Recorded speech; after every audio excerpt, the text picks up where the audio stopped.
Good afternoon. You're listening to WIUX LP Bloomington.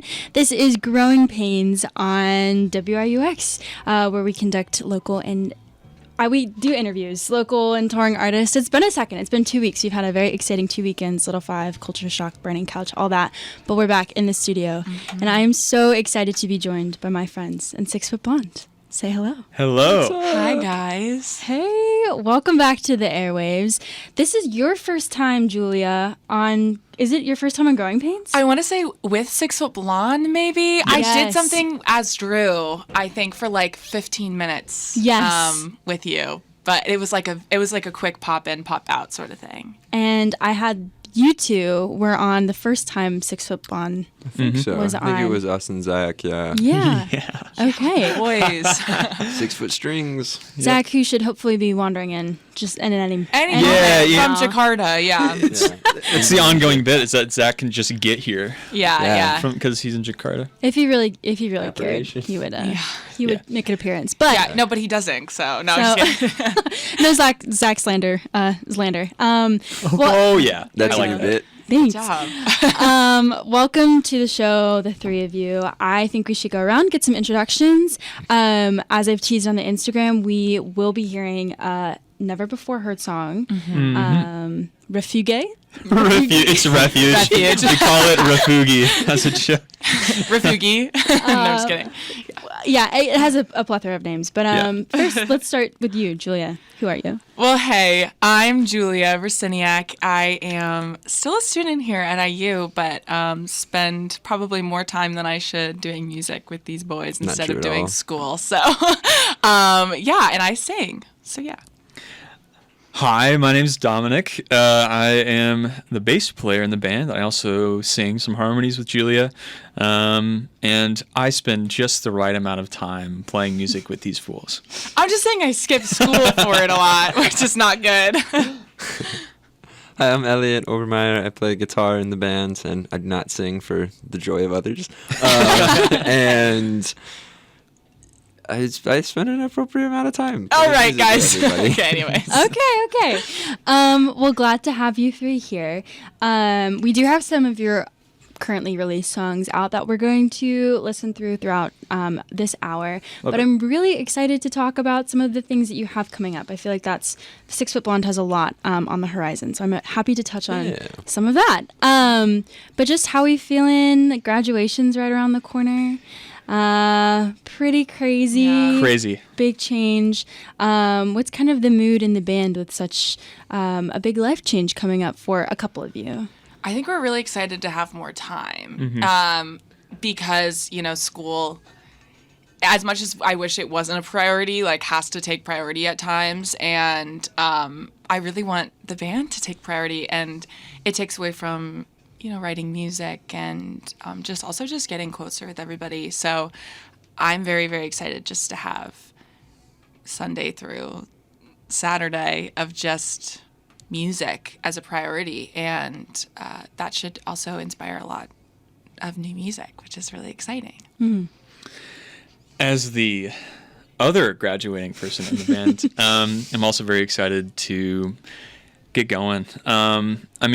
Time at IU's been really incredible. I've gotten to, have some good conversations with professors on the way out, and it's been a great time.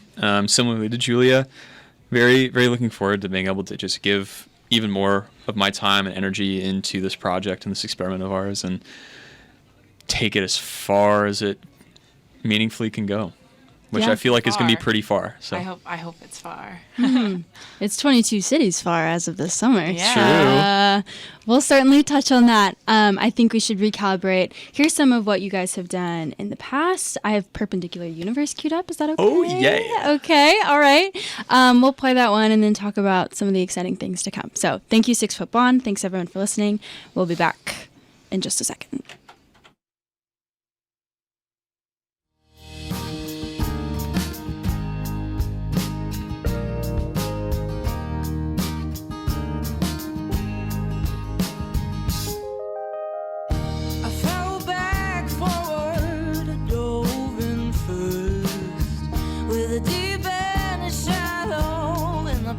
Don't hurt.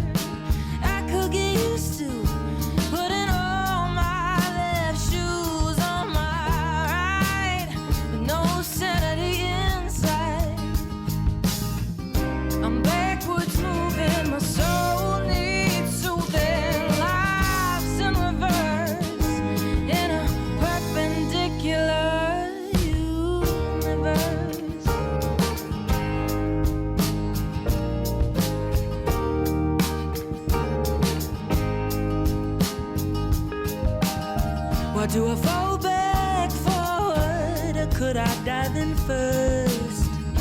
confusion is knowledge, and my best is worse. I could get used to a world where I'm always right, 'cause the universe where I'm right makes my sanity whole mine.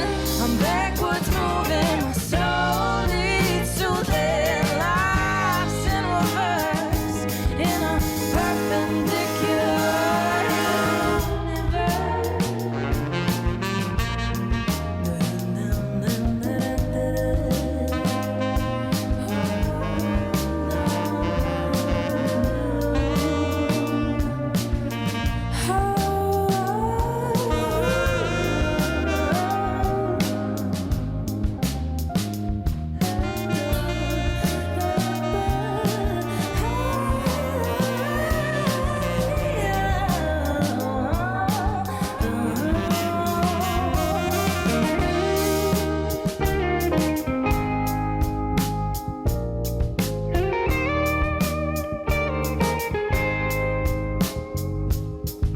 I'm finding myself empty at the end of the day. Finding myself talking with nothing to say. And what is nothing when everything is something and everything has substance? It's meaningless abundance. I'm backwards moving, my soul needs soothing, lost in reverse in a perpendicular universe.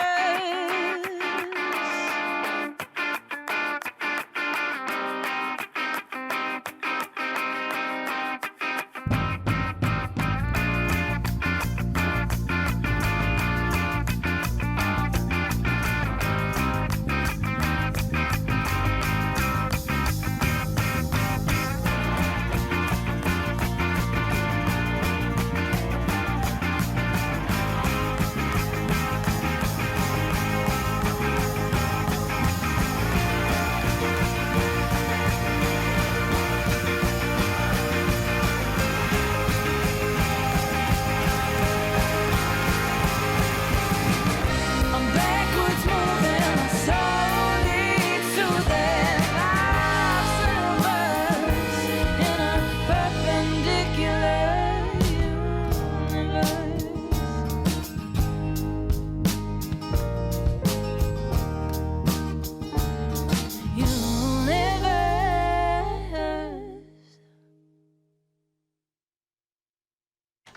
And we're back on the air. That was Perpendicular Universe by 6 Foot Blonde.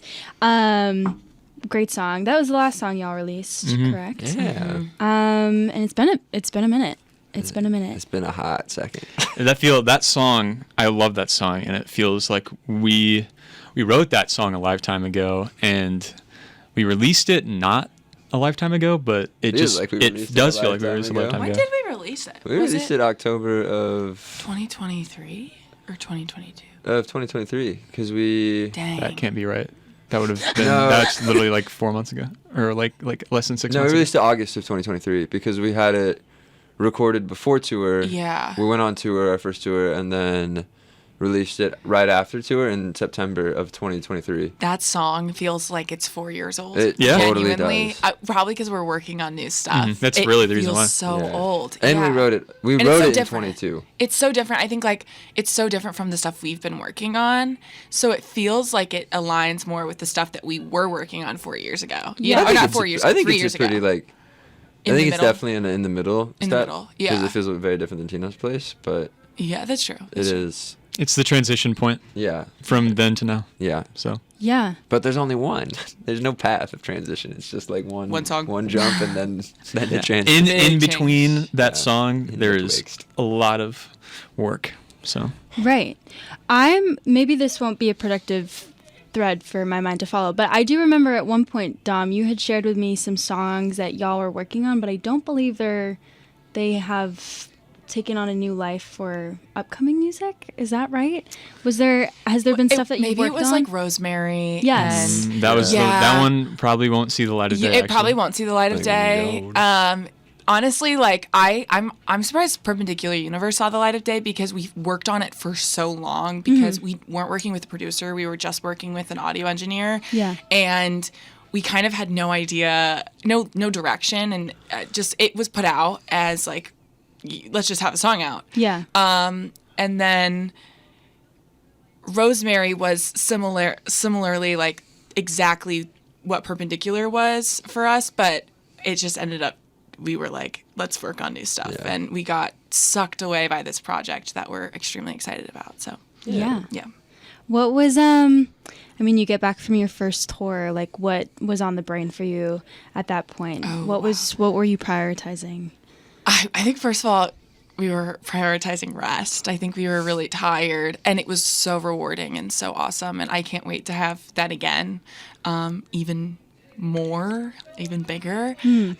And then as soon as we were writing a little bit on tour, and as soon as we got back, we decided to take a couple weeks to just focus on getting closer, spend time together, write some music, and then we went on our winter tour, and that's when the whole thing exploded, and we were like, song, song, song, song, song, song, song, boom, album, you know? Yeah. Yeah, I think after our first tour was when we started, you know, because we had, I think, probably like 30 to 40 minutes of original material that we played on that tour. But then it was really, let's think about what we're doing as songwriters now. Now that, because the first tour was so affirming, right? Like it's so encouraging to see people show up to your shows. It's so encouraging to see other bands, whether they're local bands or they're other touring acts, be like, oh, good for you all. You're doing this as a bunch of young kids. Like, this is awesome. We're stoked to see how you grow. And that was really, really motivating to say, all right, let's do this with way better songs. So I think that after tour was definitely that was when it was like, let's sit down and freaking go to work as songwriters and as musicians I will for the say, last like yeah. 9-10 months. I will say Wow. too, it inspired a bit of a mental breakdown. I don't know, guys, if you remember me being like, I don't know if this is the music I want to fully be making. And it Totally. inspired this like total change in me trying to understand who I am as a performer and as a singer and as a songwriter. And I was able to then communicate that with the boys and form something newer, and which is really, really exciting. But I think seeing a bunch of live bands and seeing going to festivals and playing at, was it Summerfest or Summer Camp, and being able to see other bands, I was kind of able to pinpoint aspects of myself and other people, and also the aspects that I was trying to force myself into that I realized wasn't who I was. And that inspired a lot of the new stuff to be kind of a different sound a little bit, because I was like, guys, this isn't me. This isn't me. So, yeah. Well, it's a beautiful thing that you could grow within the project instead of feeling like there was boundaries and you had to step Right, exactly. outside of them. But awesome, beautiful. I'm just curious because you mentioned, taking the time to get closer and spend more time just as individuals. Like, what have you learned about each other maybe since last time I saw you all? I think That's a good question. I just think we all know each other on a much more granular level. I've really learned. I think there's like two different avenues. Like everyone here, we've always been friends, and we always know, how to look after each other, and we've gotten better at that. And I think on the other end of things, we've gotten better at knowing how comfortably to push one another to achieve better work, and how to collectively seek out creativity. When we're in the creative space, the ebb and flow of sort of our creative environment has been honed a lot more through that process. And I do truly think that time that we took has granted us the ability to be really responsible with each other, and in allowing ourselves to be more creative and more free within that environment with each other. Basically trust, I guess, is what I'm trying to say. So, Yeah. Yeah. Awesome. Anything, any insight? I learned how to be silly with you guys a little bit more. Yeah. I think too, I sometimes can take myself a little too seriously, and then I don't know. I feel like I can be a little stressed out a lot of the times, and I was able to let loose and be silly, and we formed little bits and like little sort of things that are very specific to us as a group. And I think it's one of those things like you had to be there because I try to tell other people these things and they look at me like I'm crazy. So yeah, I was able to become sillier, and I think we were all able to just go from being good friends to being like best friends and more of a family, honestly, too. Yeah. Elliot, anything? I learned that John really likes to cook. Yeah, John and does like to cook. And He's honestly, good at it. it's been really awesome that John likes to cook. Yeah. Because I'll come home from practice or from a school day, and I'm like, John, I'm really hungry, and he's like, I've got you. I'm gonna make you some dinner, and all of a sudden I get a free dinner, and it's gourmet. Everything's homemade. It's awesome. Yeah. John's a good cook. John's a good cook. That's a great thing to learn. It was awesome. John is the keys player for anybody who I don't know. And Julie's older brother. And my older brother. Yeah, so that's cool. Somewhat relevant. Yes. Well, that's beautiful. I think the way that the best bands and the most mature bands, at least for them, are more family than friends, and they've been able to build that connection. Mm-hmm. Beautiful. Well, I think we should listen to another one of your songs. Again, Recalibrate. I've got Nora queued up. Oh, you like sweet. Nora? I do like Nora. Yeah, I like Nora. All right, let's play it. let's run Nora. Let's go. 6 Foot Blonde, everyone. Be right back.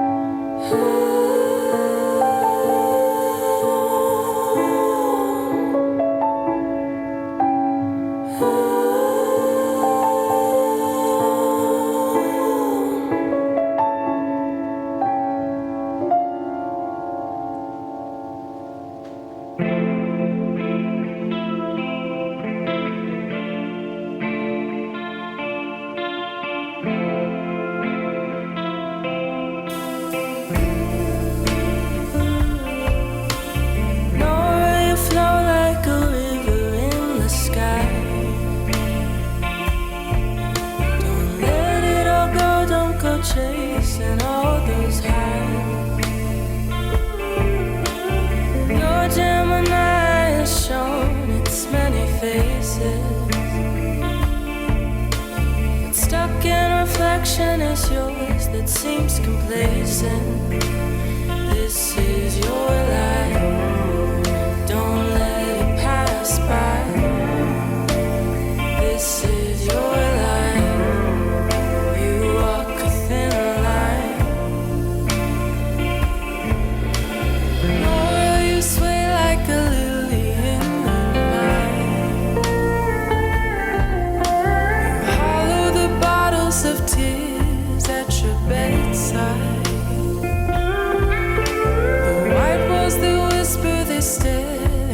Their judgments. Your sunlit eyes, they've gone cold within your skin. This is your life, don't let it pass by.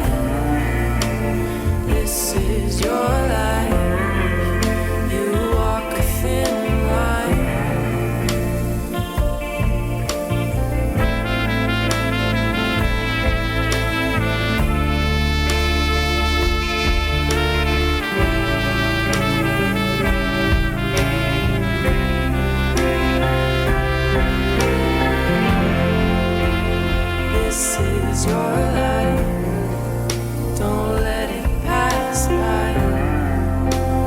This is your life, you walk a thin line.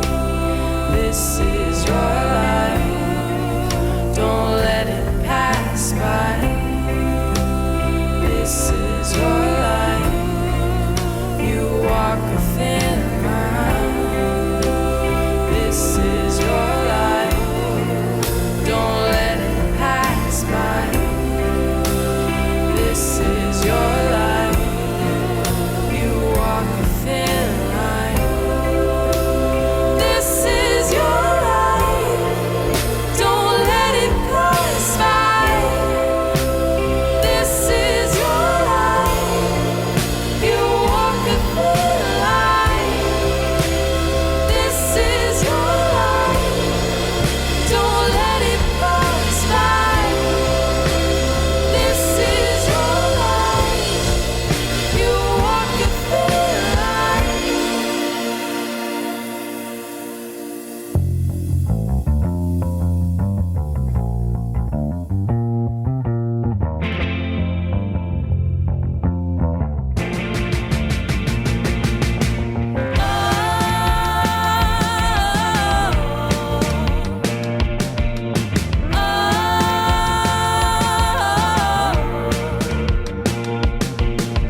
And we're back. That was Nora, 6 Foot Blonde, off of their first project, Tino's Place.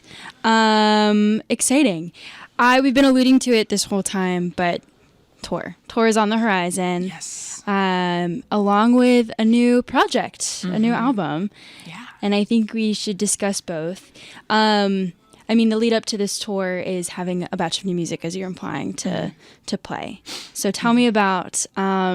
I mean, I know a little bit, just personally, but tell me a little bit about the recording process, because it was different from anything you guys had done in the past.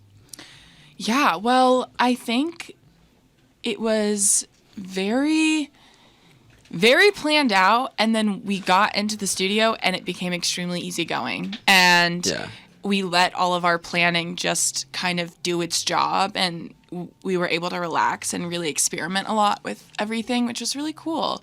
But yeah, we were working with two producer, audio engineer, 2 producers. Max DeFisco and Lucas Chazal, shout out to them. They are the absolute best, and they're also part of the family now. Yeah, they really are, and they've changed the way that we view studio time and recording music so much. And we had goals set in mind for this project, and we met them with those goals, and they said, and I'll do more, and just exceeded our expectations so far and beyond, and we're so lucky to have them. So it was really awesome to have, I think, 8 people in the studio? Yeah, 8 people in the studio at all times, plus, I mean, we've got a string section at some points, we've got horns, so like there's... Over 20 people have helped over 20, 25 people have been on the project, so it's a lot bigger, and... Yeah, I think that there's like a beauty in being really, really meticulous and disciplined with your time, but also knowing that like wasting time is a good thing. And that's okay to be able to do that, right? Yeah. So I think I think that was like the difference with this project, was it was really, really meticulous and building out exactly what we wanted to do, building out the song so that the studio could be just like you go in and it's such a breath of fresh air, because it's everything else has been done before, so that way it's playtime. But playtime was so much more prepared and easier. It's easier to play when you have the tools and the time to play, and that was really, really fun. Yeah, awesome. Were there any songs that took on a new life in the studio? Oh yeah, all of them. All of them. I will say we went in with 6 songs. 6 songs. Yeah. And we left with 12. So. Ooh, 100% increase. Yeah, which is crazy. A lot. And also, we even cut a song and then added like another song. Yeah. At one point.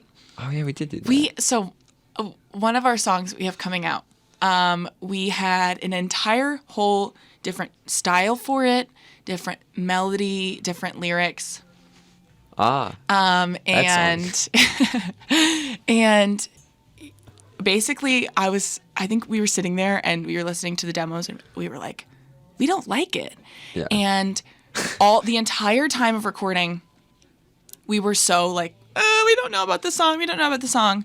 Our last day of 3 a.m. the night before we recorded our last vocal day. Yeah. I came up with an entire new melody and lyrics, goodness. Went in that morning, recorded vocals, and we changed the style completely within a day of the song. It was really fun, because I think it's funny to have both Julie and I here on it, because I think that you and I had the most like the driving forces of it. Because I remember I loved, like, because the bones of the songs of that song is still the same. Like, that we didn't re-record any of the instrumentals on the verse, or we did some changes on the chorus and the pre-chorus just with instrumentals. But it was like, I kept hearing, I was like, this is one of our best instrumental backing points. Juliet, you have to do this. And I was like, I can't. I felt so bad, but I was like, I will not let this song go. This song is fucking awesome. I remember Elliot was like, no.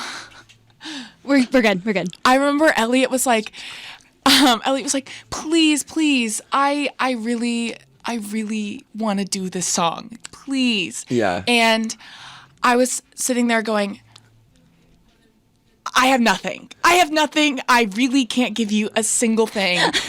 Nothing. And it was like 2 weeks of me being, I'm sorry. I have no idea what to do here. I have no idea. And then it was like 3 a.m. I woke up in the middle of the night and was like, got all the texts. Like I remember like being asleep and seeing my phone just start lighting up from Julia. I'm like, what's going on? What's going on? I'll look at it in the morning, and then I wake up in the morning. Julia's, I have a song. It's done. It's new.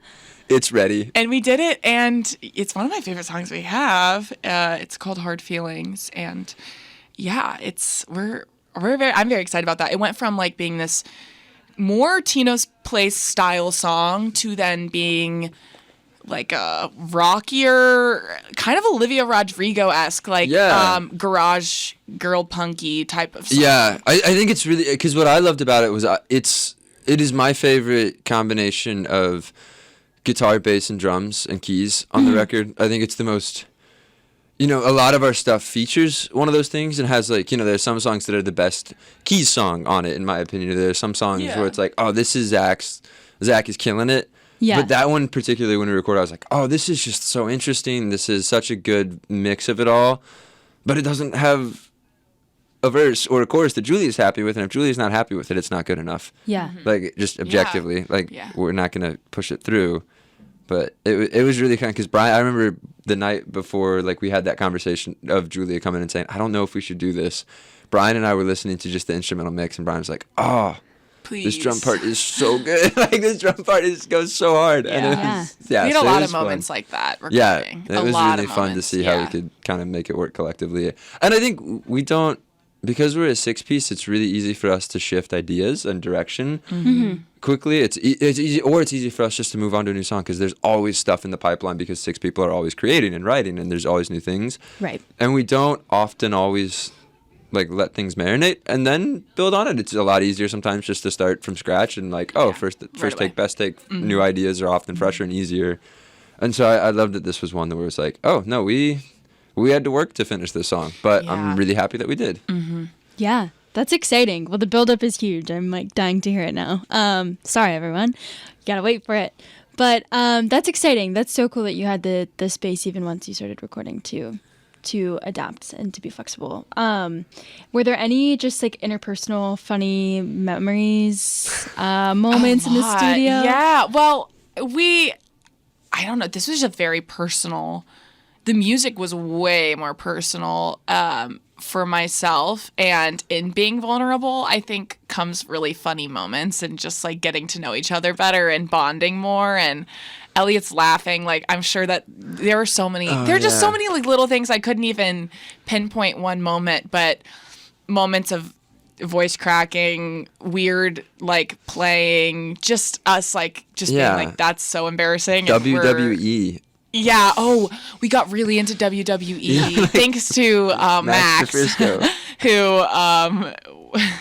who loves during WWE. during mixing time he would put it on, and we got really into WWE. We all came up with like fighter names and all that stuff. Yeah. A new That was passion. a goofy. Wow. Yeah. That was a goofy moment for sure. Yeah. And ultimately, I think we just got.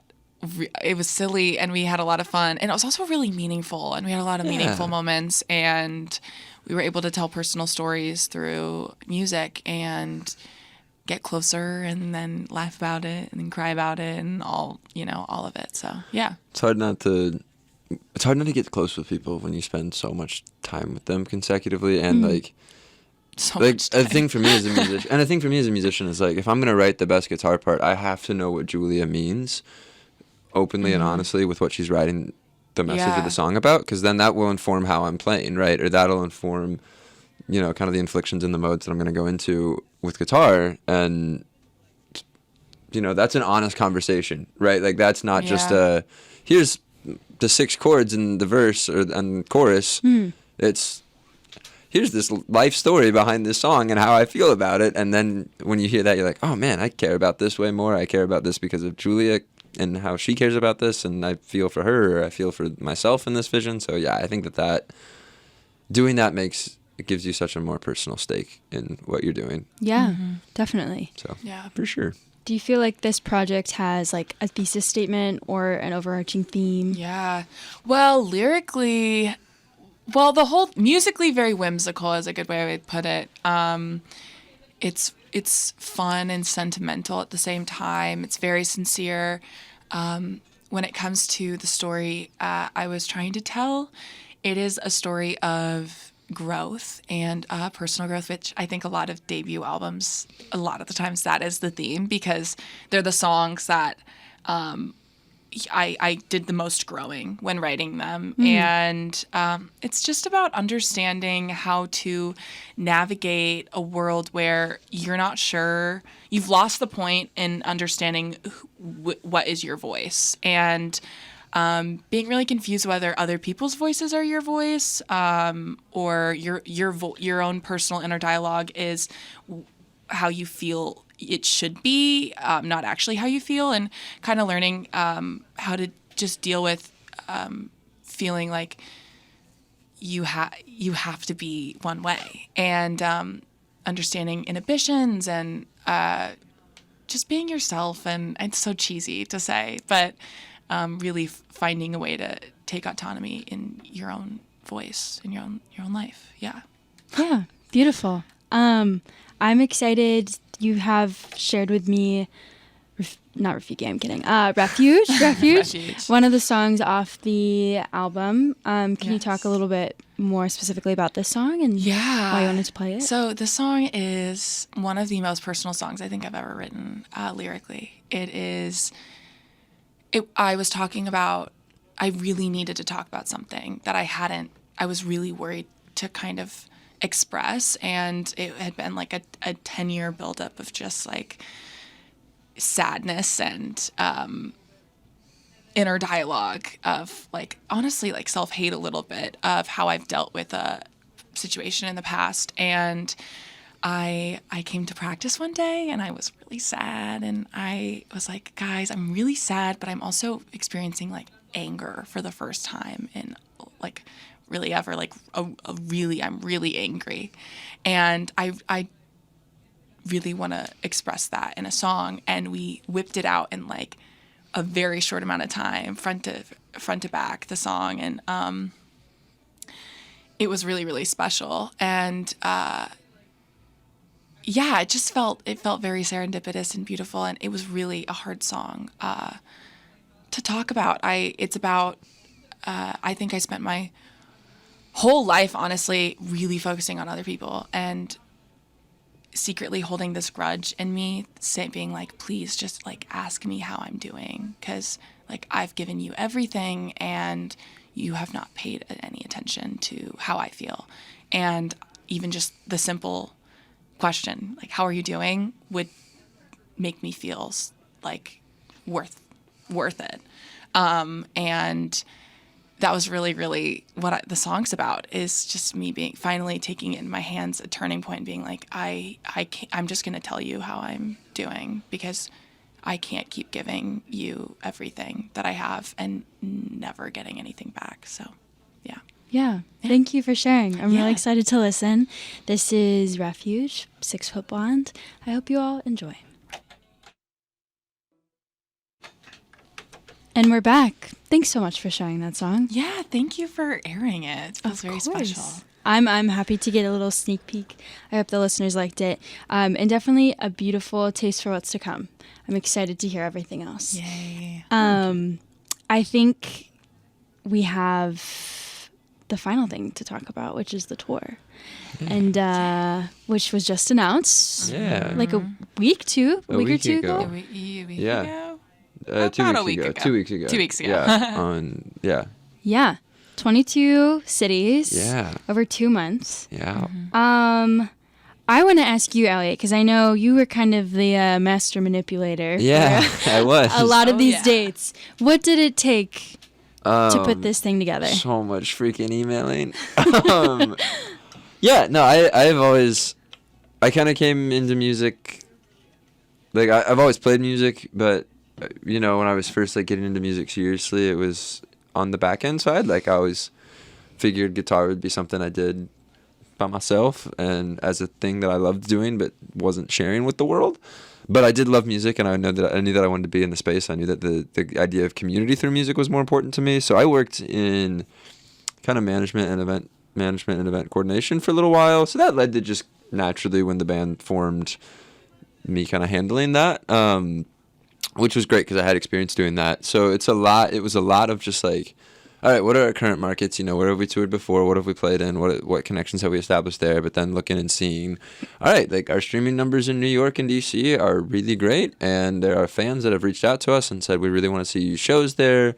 And that got me thinking. I was like, it would be really cool to play in Manhattan. And then from there it was, and this was, I started thinking about it like immediately after we got off the last tour. I was like, what can we do to do it bigger? And then, or got off the last tour last summer. And yeah, so then it was kind of like creating a list of cities that we wanted to hit. Once you start narrowing in those cities, then looking at the specific venues that you're looking to hit, and, you know, what are the dream venues? What are the venues that are like, you know what? We're just hitting this city, and that is okay. It's like we just want to get into this market and start establishing a show history.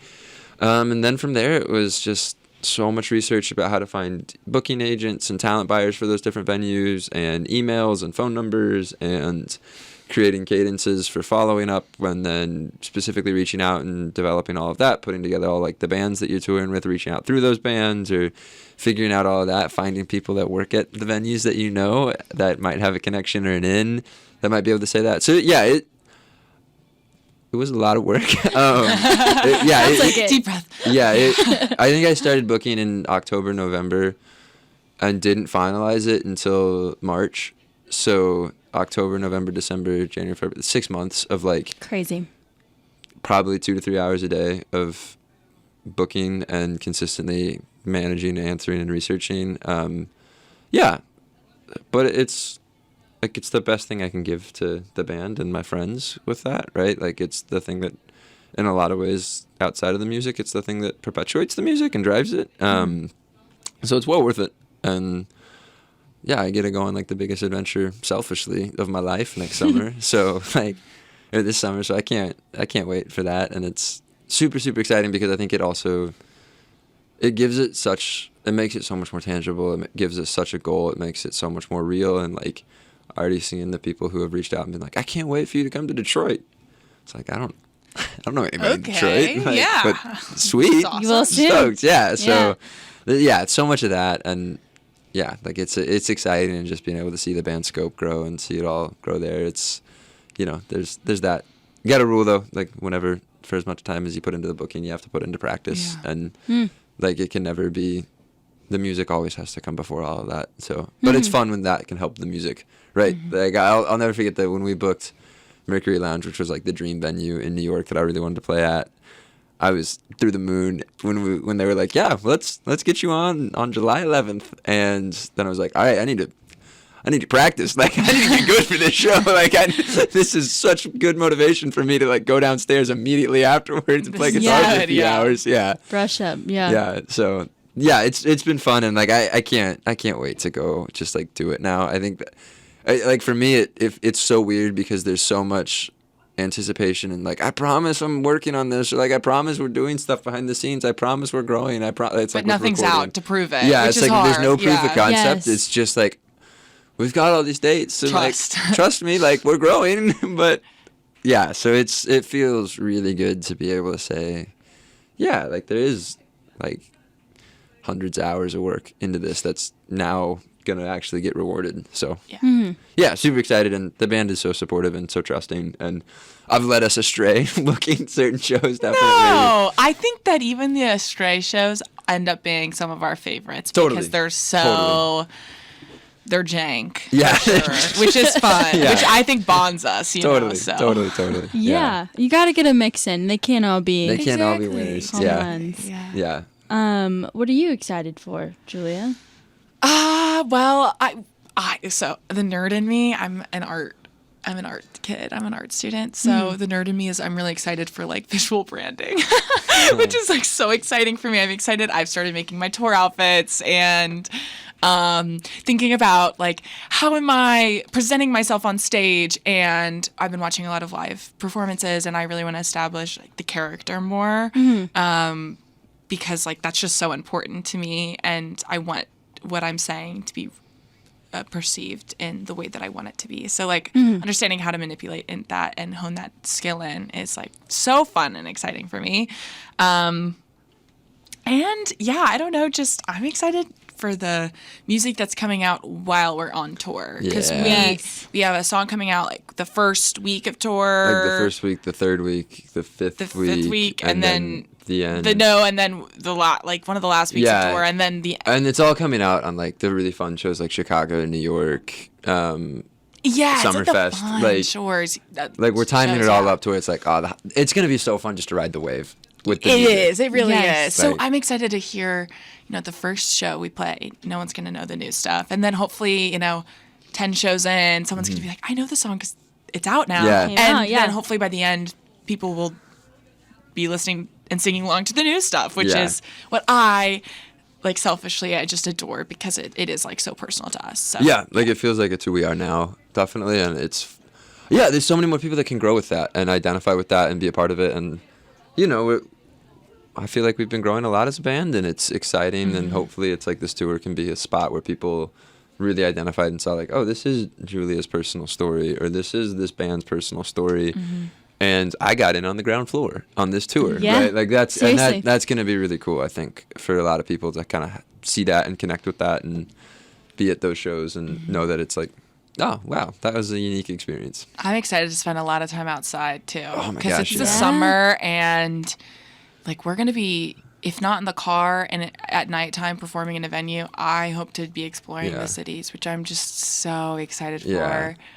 Elliot and I like to move, so we'll Yeah, be on the move for definitely. sure. We were talking about that, yeah. Yeah. Yeah. That will be super exciting. It's just going to be an absolute blast. I'm so happy for you. Thank you. And Thank you. of course, happy that all the work has accumulated into something very tangible and real. Yeah. And that you'll get to live out for a while. So congrats to you all. Thank you. I think we got Happy Hour by Trent Schneider coming in pretty soon, so we'll have to wrap up the show, unfortunately. Oh, yeah. But it's been a joy to have you on. Thank you so for much having for us. having Yeah, us. it's been really, really fun. I'm glad. Dom also faded out like Yeah. 40 yeah. minutes ago, so that's why he hasn't been speaking. But thanks to Dom also for coming on. Yeah. Shout out at 6 Foot Blonde on Instagram. Yeah. Yes, we have an Instagram, Spotify, Apple Music, Spotify, Apple Music, all those things. Yeah. All those things. Yeah. All the tour dates and tickets are live, so if you're interested in finding those and going to a show near you or taking a bunch of friends they'll to be a show out. near you, even better. Yeah. It is all there. So 6footblonde.com, like 6FT blonde. Yeah. So stupid domain stuff. Lots of good things. You just need to go find them. So Appreciate that. yeah, thank you all for listening. I'll be back for my last Ever Growing Pains show next week. I think it will be at 2 p.m. instead of 3, but I'll have the matriarch on as they talk about their album. So Yeah. really good way Super to go excited out for that. with some old heads. They 6 Foot Blonde. they have some gang vocals on our album, so Yeah. they were a little feature Shout out to on it. Matriarch. Yeah. They've been doing some incredible stuff. Their live show right now is killer. So good. So tight. Yeah. They're incredible. Like Yeah. so good. Yeah. Sorry, not to interrupt, but Yeah. I had to shout them out. Yeah, They're they're like the amazing. best. Yeah. We can gush. I mean, Killing Time just came out. I'm going to listen to that after Yeah. after this. So, yeah, It's a stay tuned Friday. for Music that. Friday. Have a wonderful rest of your weekend. Good luck with finals, and I will catch you on the airwaves next week. Peace. Yeah.